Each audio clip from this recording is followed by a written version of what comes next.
আসুন এবার শবে বরাতের দলিল আমরা নিব। এক, শবে বরাত এটা প্রমাণিত।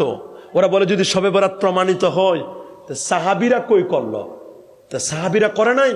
15 জন সাহাবী শবে বরাতের হাদিস বর্ণনা করেছেন। আমি শবে বরাতের ব্যাপারে একটা সহি হাদিস দিব। এমন কোন মায়ের সন্তান নেই যে হাদিসটাকে কাটতে পারে। সর্বনিম্ন দরজা হাসান, সহি, হাসান সহি। শেখ আলবানী বলছেন সহিহুন বেলা রাবিদ। শবে বরাত নিয়ে বা লাইলাতুল মুবারাকা নিয়ে আমাদের সমাজে বসে একদল দোস্ত বুজুর্গ বেরোছে, বলে শবে বরাত কোরআন হাদিস ইজমা কিয়াস কোথাও নাই, কোথাও। গত বছর একজন বলছিল, বলে শবে বরাতের রাতে মসজিদে যাওয়া আর বেশ্যাখানায় যাওয়া সমান। আরো জোরে বলে নাউজুবিল্লাহ। আজকেও সেই বক্তব্যটা শুনলাম। কত বড় বিশ্ব বেয়াদব, গোস্তাখ রাসূল হলে, ঈমান চোর হলে এই ধরনের বক্তব্য দিতে পারে। শবে বরাতে মানুষ মসজিদ, আল্লাহর ঘর, সবচেয়ে পৃথিবীর শ্রেষ্ঠতম জায়গায় মসজিদে যাবে। শবে বরাতের রাতে একটু চোখের পানি ছেড়ে কাঁদবে, একটু আল্লাহর কাছে রোনাজারি করবে, সালাতুত তাসবিহ নামাজ পড়বে, কোরআন মাজিদ খতম করবে, দোয়া করবে, তাহাজ্জুদ পড়বে, সকালবেলা সে মুনাজাত করবে, রাতের বেলা চোখ ঢেকে দরদর করে পানি বেয়ে বেয়ে মা বাবার জন্য মুনাজাত করবে, দিনের বেলা রোজা রাখবে। এটাকে সে বেশ্যাখানার সাথে তুলনা করছে। আমি এটারে মুসলমান বলতে পারি না। কি বলেন, এটারে মুসলমান বলা যায়? আরেক বিয়াদব বলেছে, কয় দিনের বেলা শবে বরাতে রোজা রাখা জাহান্নামে যাওয়ার জন্য আর অন্য কোনো আমল লাগবে না, দিনে রোজা রাখলেই নাকি সে জাহান্নামী। আরো যারা বলে নাউজুবিল্লাহ। কি চটকদার কথা! কয় শবে বরাত কোরআনে নাই, হাদিসে নাই, কোথাও নাই। আরে বেটা জাহেলে মুরাক্কাবে গায়রে মুফিদ, সত্যই বলেছো, কোরআনে শবে বরাত নাই। কোরআনে শবে বরাত থাকবে কেমনে বেকুব? কোরআন তো আরবি ভাষায়, কোরআনে আছে অন্য। কোরআনে আছে লাইলাতুল মুবারাকা, হাদিসে আছে লাইলাতুন নিসফ মিন শাবান। মাথা নষ্ট হয়ে গেছে। আমিও চ্যালেঞ্জ করে বলছি, গোটা কোরআন এবং সুন্নাহর একটা জায়গায় নামাজ শব্দ দেখাতে পারবে না। কোরআনের কোথাও নামাজ নাই, আছে নাকি? কোরআনে কোথাও লামাযহাবি নাই, কোরআনে কোথাও আহলে হাদিস নাই। আমার নবী কখনো বলে নাই তোমরা আহলে হাদিস হও। আহলে হাদিস দ্বারা মুহাদ্দিসিনে কেরাম বোঝানো হয়েছে, এটা হতে পারো, কিন্তু আহলে হাদিস মানে 98 রাকাত তারাবি পড়া, এইরকম আহলে হাদিস, শবে বরাত অস্বীকারী, নবীর শাফাআত অস্বীকারী, এইরকম আহলে হাদিস কোথাও নাই। এটা নতুন ফিতনা, এটা আরেকটা বেদাতি দল। এদের এক সময় পরিচয় ছিল মুহাম্মদী কি জামাত, মুহাম্মদী জামাত। এরপরে পাল্টাই দিল মুহাম্মদীর পরে লামাযহাবি। কি পাল্টেছে? লামাযহাবি। এরপরে তারা নাম দিল আহলে হাদিস, এখন নাম দিয়েছে সালাফি। আসলে সালাফি নয়, এরা খালাফি, এরা সালাফি, শালা। এরা কি? এগুলো সালাফি। কথা বলেন নাকি? এগুলো সালাফি। এদের নাম দিয়েছে আমরা সালাফি, খালাফি, লামাযহাবি। এদেরকে কখনো আহলে হাদিস বলবেন না। এরাই সমাজের মধ্যে ফিতনা সৃষ্টি করতেছে। শবে বরাত বলতে কিছুই নাই। কোরআনে রোজা নাই, আছে নাকি? কোরআনে আছে সিয়াম, কোরআনে আছে সালাত। আল্লাহু আকবার বলেন। গোটা কোরআনের একটা জায়গায় বেহেশত শব্দ পাবা না। কোরআনে আছে জান্নাত, সুবহানাল্লাহ বলেন। কোরআনে কি আছে? কিন্তু মানুষ তো বুঝে না। ওরে বাপরে বাপ, কোরআন হাদিসের কোথাও শবে বরাত নাই। ও তো ঠিকই বলছে, কোরআন হাদিসে কোথাও শবে বরাত নাই। কারণ শবে বরাত এটা ফার্সি শব্দ, কোরআন তো আরবি ভাষায়। আরবি ভাষার কোরআনে শবে বরাত ফার্সি শব্দ কেমনে থাকবে? তো ওদেরকে কোরআনে কোথাও পীর নাই। কেন কোরআনে পীর থাকবে? পীর তো উর্দু ফার্সি শব্দ। আল্লাহু আকবার বলেন। মনে রাখবেন, ইবাদত নিজের মন মতো হয় না। শবে বরাত, লাইলাতুল বরাত বা লাইলাতুন নিসফ মিন শাবান, এটা একটা ইবাদত। ইবাদতটা মন গড়া হয় না। ইবাদতের জন্য দলিল হচ্ছে 4টা, কোরআন, সুন্নাহ, ইজমা, কিয়াস। 4টা দলিলের নিরিখে কথা হবে। বলেন কয় দলিলের নিরিখে?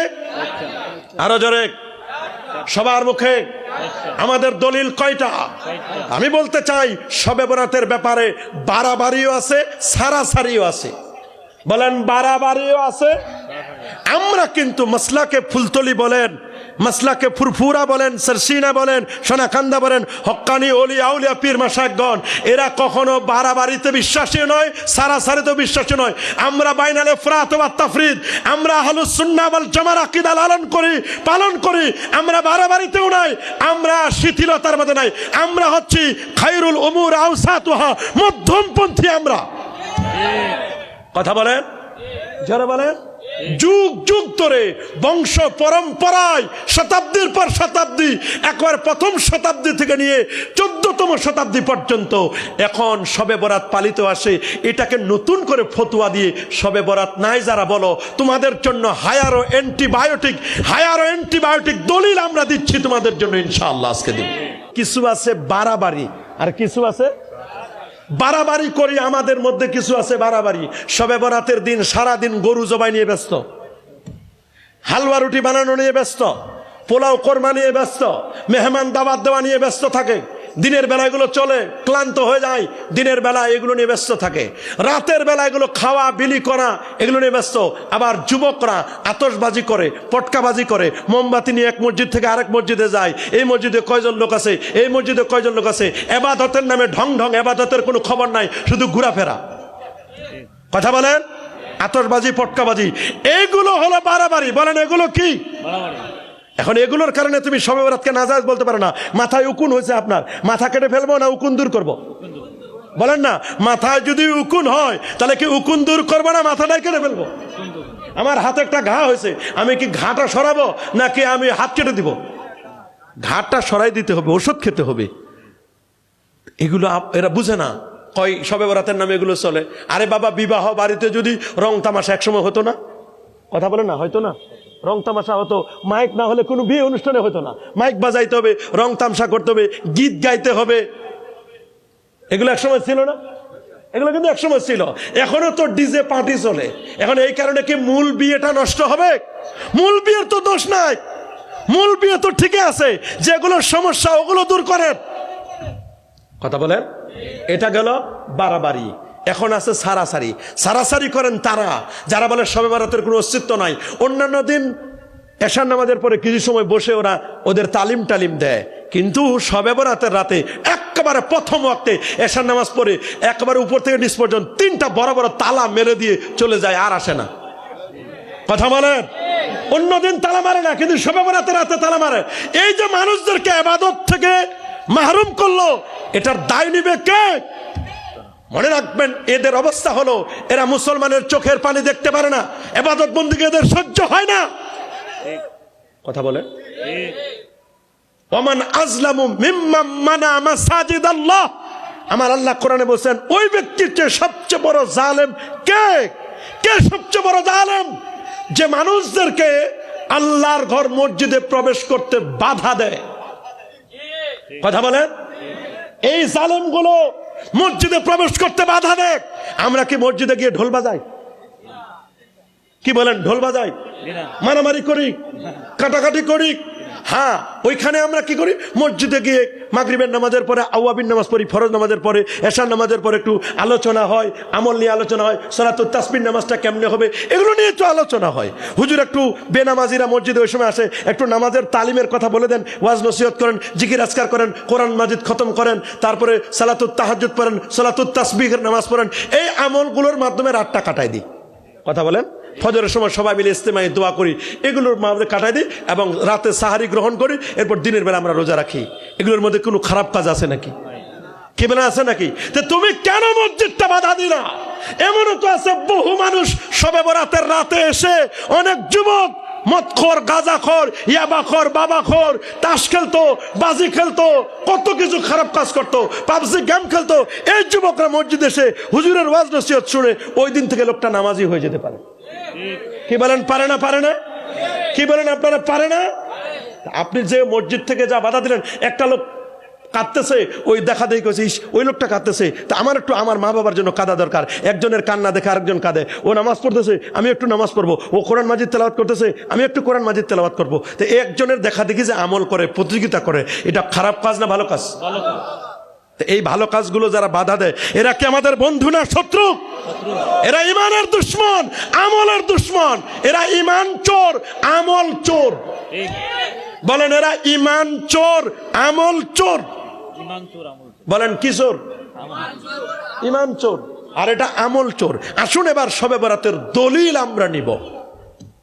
এক, শবে বরাত এটা প্রমাণিত।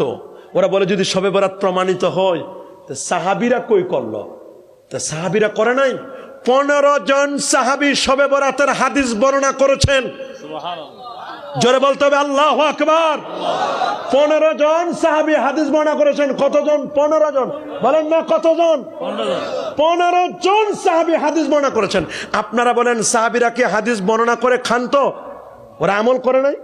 ওরা কি করে নাই? আজ জানো না যে তাকুলুনা মা লা তাফালুন, ওই কথা তোমরা কেন বলো? লেমা তাকুলুনা মা লা তাফালুন, যা তোমরা বলো সেটা আমল করো না। এটা সাহাবীরা কি খালি ওয়াজ করতো? সাহাবীরা হাদিস বর্ণনা করছে, নিজেরা আমল করেন নাই? কি বলেন করেন নাই? 15 জন সাহাবী হাদিস বর্ণনা করেছেন। শবে বরাতের হাদিস বর্ণনা করেছেন সাইয়্যিদুনা খলিফাতুর রাসূলুল্লাহ সাল্লাল্লাহু আলাইহি ওয়াসাল্লাম হযরত আবু বকর সিদ্দিক রাদিয়াল্লাহু তাআলা, তিনি হাদিস বর্ণনা করেছেন। আল্লাহু আকবার। জামে তিরমিজিতে তার ব্যাপারে রওয়ায়াত আছে। আল্লাহু আকবার। 2, হযরত ওমর ইবনুল খাত্তাব রাদিয়াল্লাহু তাআলা হাদিস বর্ণনা করেছেন শবে বরাতের উপরে। সুবহানাল্লাহ। 3, সাইয়্যিদুনা আলীউল মুরতাদা রাদিয়াল্লাহু তাআলা হাদিস বর্ণনা করেছেন। 3 খলিফা, জান্নাতের ব্যক্তি নয়। আলী রাদিয়াল্লাহু তাআলার ব্যাপারে বলা হয় আনা মাদিনাতুল ইলমি ওয়া আলীউন বাবুহা, আমি হচ্ছে ইলমের শহর, ওই শহরের দরজা হচ্ছেন হযরত আলী রাদিয়াল্লাহু তাআলা। আর হযরত ওমর তো এমন 31 লক্ষ বর্গমাইলের শাসক ওমর। হযরত ওমর যেই পথ দিয়ে যান সেই পথে শয়তান যায় না। শয়তান বলে সরি, এই পথে যাওয়া যাবে না। আমার রাসূল বলেন ওমর, আমি তো তোমার নামে জান্নাত বরাদ্দ দেখে আসলাম, একটা প্রাসাদ খোলা তোমার নামে, তোমার নাম সাইনবোর্ড দেওয়া, তোমার নামে জান্নাতে প্রাসাদ বরাদ্দ করে দেওয়া আছে। সুবহানাল্লাহ। আর সিদ্দিক আকবর এমন, রাসূল বলেছেন লাউ কুনতু মুত্তাখিজান খালিলান লাত্তাখাসু আবু বকরিন খালিলা, ওরে আমি যদি আল্লাহর পরে কাউকে বন্ধু বানাতাম আপনাকে আবু বকর, আপনি আমার হিজরতের সাথী। হযরতে মা আয়েশা সিদ্দিকা রাদিয়াল্লাহু তাআলা আনহা বর্ণনা করেছেন, আবু বকর রাদিয়াল্লাহু তাআলা আনহুর কন্যা এবং আল্লাহর হাবিবের স্ত্রী। সুবহানাল্লাহ বলেন। আমাদের মা আয়েশা সিদ্দিকা রাদিয়াল্লাহু তাআলা, জামে তিরমিজিতে তার হাদিস আসছে। 5 নম্বর, রাইসুল ফুকাহা আব্দুল্লাহ ইবনে মাসউদ রাদিয়াল্লাহু তাআলা শবে বরাতের লাইলাতুন নিসফ মিন শাবানের হাদিস বর্ণনা করেছেন। 6 নম্বর, হযরতে মুআয ইবনে জাবাল রাদিয়াল্লাহু তাআলা হাদিস বর্ণনা করেছেন, যিনি ছিলেন আ'লামু বিল হালাল ওয়াল হারাম, তিনি হাদিস বর্ণনা করেছেন। তারপরে হযরতে আবু মুসা আল আশআরী রাদিয়াল্লাহু তাআলা, তিনি বিখ্যাত সাহাবী ছিলেন আশআর গোত্রের, তিনি শবে বরাতের সহিহ হাদিস বর্ণনা করেছেন। আল্লাহু আকবার বলেন। হযরত আবু সালাবা আল খুশানি রাদিয়াল্লাহু তাআলা, তিনি শবে বরাতের হাদিস বর্ণনা করেছেন। হযরত আউফ ইবনে মালিক রাদিয়াল্লাহু তাআলা, বিখ্যাত সাহাবী, তিনি শবে বরাতের সহিহ হাদিস বর্ণনা করেছেন। আল্লাহু আকবার বলেন। হযরত কাসির ইবনে মুররা রাদিয়াল্লাহু তাআলা, বিখ্যাত সাহাবী, তিনি শবে বরাতের হাদিস বর্ণনা করেছেন। হযরত উসমান ইবনে আবিল আস রাদিয়াল্লাহু তাআলা, তিনি শবে বরাতের হাদিস বর্ণনা করেছেন। হযরত আবু সাঈদ খুদরি রাদিয়াল্লাহু তাআলা, তিনি শবে বরাতের হাদিস বর্ণনা করেছেন। বিখ্যাত সাহাবী হযরত ওমরের ছেলে হযরত আব্দুল্লাহ ইবনে ওমর রাদিয়াল্লাহু তাআলা, যিনি সাবিকুর রাসূল ছিলেন, উনি এক জায়গায় দেখেন খালি খালি হাসে। বলে ভাই কেন হাসেন? আল্লাহ নবী এখানে এসেছিলেন। এক জায়গায় দেখে চোখ থেকে দরদর করে পানি পড়ে। বলে কেন কাঁদেন? উনি তো কান্নার কোনো কারণ নাই। বলে আল্লাহ নবীকে এখানে আমি কাঁদতে দেখেছিলাম, এজন্য কাঁদতেছি। নবী যা করতো উনি তাই করতেন। ঠোঁটগুলো নড়াইতো, তিনিও ঠোঁট নড়াইতেন। নবী যা করতো তাই করতো, এই জন্য তাকে বলা হয় সাবিকুর রাসূল সাল্লাল্লাহু আলাইহি ওয়াসাল্লাম। আমার নবী যা করতেন তিনি তাই করতেন। তিনি শবে বরাতের সহিহ হাদিস বর্ণনা করলেন। আল্লাহু আকবার বলেন। আরো যেমন আল্লাহু আকবার।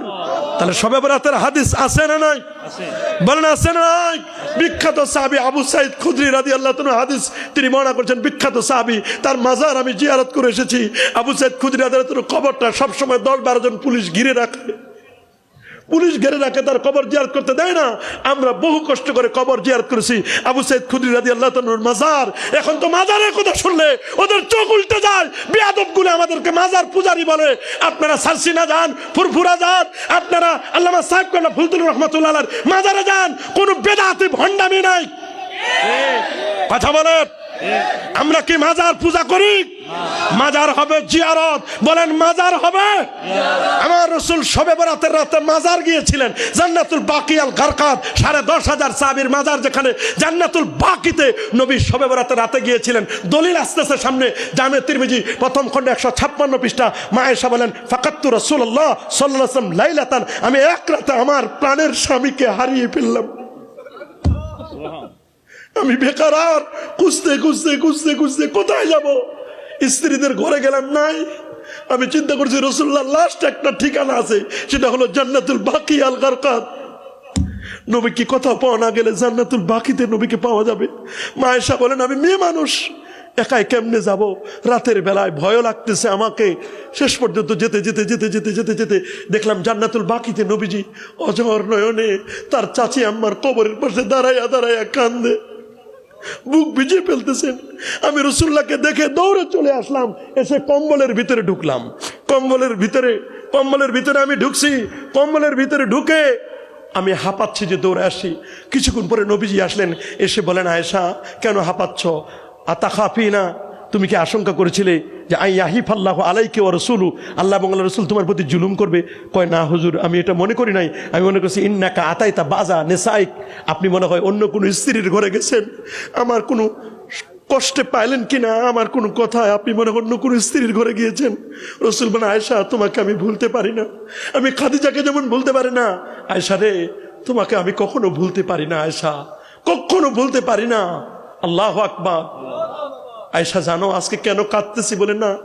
আজকের রাতটা সবে বরাত, লাইলাতুন নিসফে মিন শাবান, এটা মধ্য শাবানের রাত। বলে কি হুজুর, আমি তো জানি না।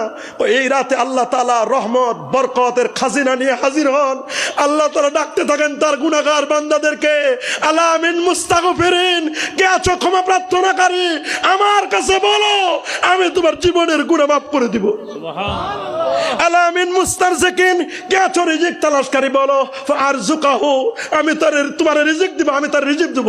আলা মিন মুবতালা, কে আছো বিপদগ্রস্ত, আমার কাছে বলো, আমি তোমাকে বিপদ থেকে উদ্ধার করে দিব, যেটা কেউ পারে না আমি আল্লাহ পারবো। আমার দারুশ শিফা থেকে তোমাকে শেফা দেব। তোমার ক্যান্সার হয়েছে, তোমার দুরারোগ্য ক্লান্ত হয়েছে, রোগ হয়েছে, তুমি টেনশন করো না, আমি তোমাকে আমার কাছে চাও। দুনিয়ার মানুষ চাইলে রাগ করে, আমি আল্লাহ না চাইলে রাগ করি। সালুল্লাহ কুল্লা শাই হাত্তা শানা আলাইহি, চক্ষু দুটো বন্ধ করো। কোন দাড়িওয়ালা, সাদা দাড়িওয়ালা ছেলে দেখে না, মেয়ে দেখে না, কেউ তারা গুরুত্ব দেয় না। এই সাদা দাড়িওয়ালা মানুষটা যখন দুটো হাত তুলে চোখের পানি ছেড়ে কাঁদে, আমার আল্লাহ বলে, দেখো তার জীবনের শেষ বেলায় আমার দিকে কিভাবে চেয়ে চেয়ে কাঁদে। কেউ যখন তারা আশ্রয় দেয় না, আমি আল্লাহর কাছে সে চায়, আমি আল্লাহকে সে বলে, আমি আল্লাহ যদি তারে ফেরত দিই সে যাবে কোথায়? আমার আল্লাহ বলে, আমি তার জীবনের গুনাহ মাফ করে দিলাম। আল্লাহু আকবার বলেন, আর আল্লাহু আকবার। কেমন দয়ার আমার আল্লাহ, কেমন মায়ার আল্লাহ। 100 ভাগ দয়া, 100 ভাগ মায়া, 1 ভাগ গোটা পৃথিবীর মানুষদেরকে দিয়েছে, 99 ভাগ মায়া আল্লাহ তার নিজের কাছে রেখে দিয়েছেন। আল্লাহু আকবার বলেন। 99 ভাগ মায়া আল্লাহ তার নিজের কাছে রেখে দিয়েছেন। সেই মায়া রেখে দিয়েছেন, সেই মায়ার নজরে আল্লাহ তাআলা বলবেন, ডাকতে থাকবেন। আমার রাসূল বলেন, আয়েশা জানো আজকের রাতে আল্লাহ তাআলা তার রহমত বরকত নিয়ে হাজির হবেন। সবাইকে আল্লাহ তাআলা ইয়াগফিরু, আল্লাহ সবাইকে মাফ করে দিবেন। কত পরিমাণ মাফ করে দিবেন? বলছে বে আদাদে গানামে সারে কালবিন, বনু কালব গোত্রের যতগুলো ভেড়া বকরি আছে, ওদের গায়ে যতগুলো পশম, ওই পরিমাণ গুনাহগার উম্মত আজকে আমার আল্লাহ মাফ করে দিবেন। আমি কি এমনি কাঁদি? আমার এত উম্মত, 120টা কাতারের 80 কাতার তো আমার উম্মত। আমার উম্মতকে যখন জাহান্নামে নিয়ে যাবে, আমি নবী তখন লজ্জা পাবো। আমার উম্মতের জন্য আমি কাঁদি। আমার উম্মত গুনাহ করলে আল্লাহর কাছে মাপ চাই, উম্মত কিছু ভালো কিছু করলে আমি আল্লাহ খুশি, আমি রাসূল খুশি হয়ে আল্লাহর কাছে বলি, আল্লাহ আমার অমুক উম্মতকে মাফ করে দাও। কেমন দয়ার নবী, কেমন মায়ার নবী। আহা, এই মায়ার নবীরে চিনলা না, এই মায়ার নবীরে বুঝলা না, সেই নবীরে বলো নবী মরে পচে গলে শেষ। হে বন্ধু, নবী মরে পচে গলে শেষ হয় নাই। আমার নবী রোজা মোবারকায় জিন্দা নবী। হ্যাঁ, আমার নবী কি নবী?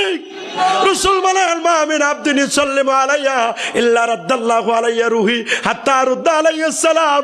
আমার কোন উম্মত যদি আমাকে সালাম জানায়, আমাকে এসে বলে আসসালাতু আসসালামু আলাইকা ইয়া রাসূলুল্লাহ, আসসালাতু আসসালামু আলাইকা ইয়া হাবিবাল্লাহ, এটা যদি কেউ বলতে পারে রে, আমি নবী নিজ কানে শুনি, কানে শুনি না রে, আমি তার জবাবও দিয়ে থাকি। কেমন মায়ার নবী জবাব দিয়ে থাকেন। তোরা বলো শবে বরাতের হাদিস নাই, নবী উম্মতের মায়ায় শবে বরাতের রাতে নবী চলে গেলেন জান্নাতুল বাকিতে, উম্মতের জন্য কত মায়া। বনু কালবতে 40,000 ভেড়া বকরি ছিল, ওদের গায়ে যে পরিমাণ পশম ওই পরিমাণ গুনাহগার উম্মতকে আজকের রাতে আল্লাহ ক্ষমা করে দিবেন। শবে বরাতের হাদিস বর্ণনা করেছেন আবু হুরায়রা রাদিয়াল্লাহু তাআলা আনহু। সুবহানাল্লাহ বলেন। এটা শেখ নাসিরউদ্দিন আলবানী মরহুম, তিনি সিলসিলাতুল আহাদিসুস সহিহা এর প্রথম খণ্ড, সিলসিলাতুল আহাদিসুস সহিহা প্রথম তৃতীয় খণ্ড 135 পৃষ্ঠার মধ্যে 1144, 1145, 1146, 1147, 1148 5টা হাদিস সাহাবীদের থেকে বর্ণনা করে তিনি বলছেন হাদিসগুলো সহিহুন বেলা রাইবিন, নিঃসন্দেহে হাদিসগুলো সহিহ। আল্লাহু আকবার বলেন। গেল প্রথম শতাব্দী, দ্বিতীয় শতাব্দী নিয়ে আসেন। 100 বছরে একটা শতাব্দী হয় না? প্রথম শতাব্দী শেষ, দ্বিতীয় শতাব্দী তাবিঈদের যুগ। কাদের যুগ বলেন না? কাদের যুগ? বিখ্যাত তাবিঈরা 22 জন তাবি হাদিস বর্ণনা করেছেন। কয়জন? 22 জন, 22 জন সাহাবী হাদিস বর্ণনা করেছেন, নিজেরা আমল করেছেন।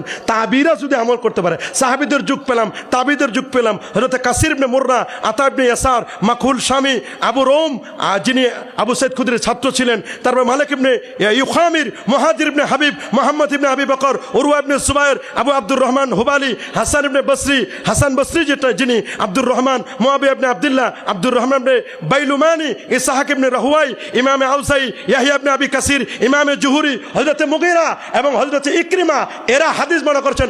22 জন বিখ্যাত তাবি তারা হাদিস বর্ণনা করলো। আল্লাহু আকবার বলেন। গেল দ্বিতীয় শতাব্দী। তৃতীয় শতাব্দীতে আবু বকর ইবনে আসিম 206 হিজরি আলেম, 287 ইন্তেকাল, তার কিতাবুস সুন্নাহ এই কিতাব লিখে শবে বরাতের হাদিস তিনি বর্ণনা করেছেন। চতুর্থ শতাব্দীতে ইমামে তাবরানি 307 হিজরিতে ইন্তেকাল, তিনি শবে বরাতের হাদিস বর্ণনা করেছেন 6টা। আল্লাহু আকবার বলেন। ইমামে গাজালি তিনি 6ষ্ঠ শতাব্দীর আলেম, 505 হিজরি, আব্দুল কাদের জিলানী 561 হিজরি, তিনি শবে বরাতের হাদিস বর্ণনা করেছেন। হাফেজ মুনজিরি 656 হিজরি আলেম, আত-তারগিব ওয়া তারহিবে তিনি সব হাদিসগুলো এনেছেন, এনে বলছেন শবে বরাত এটা প্রমাণিত। শাইখুল ইসলাম ইবনে তাইমিয়া 728 হিজরিতে ইন্তেকাল করেছেন, তিনিও তার যুগে শবে বরাত পালিত হয়েছে। ইকতিদাউস সিরাতুল মুস্তাকিমের মধ্যে শবে বরাতের হাদিস এনে বলেছেন যে শবে বরাতের রাতটা বরকতময় রাত, এটা ফজিলতপূর্ণ রাত। আল্লাহু আকবার বলেন। হাফেজ নুরউদ্দিন হাসামি 807 হিজরি আলেম, মাজমাউ যাওয়ায়েদ ওয়া মানবাউল ফাওয়ায়েদে তিনি প্রমাণ করেছেন শবে বরাত। আল্লামা সৈয়দী 911 হিজরির আলেম। আল্লাহু আকবার বলেন। আল্লামা সৈয়দী 911 হিজরি আলেম, তার লেখা বিখ্যাত তাফসীর তাফসীরুদ দুরর মানসুরের মধ্যে একটা নয় দুটা নয় 22টা হাদিস সূরা দুখানের ইন্না আনসালনাহু ফি লাইলাতিন মুবারাকা এতে তাফসীরে 22টা হাদিস এনেছেন। আল্লাহু আকবার বলেন। কয়টা? 22টা।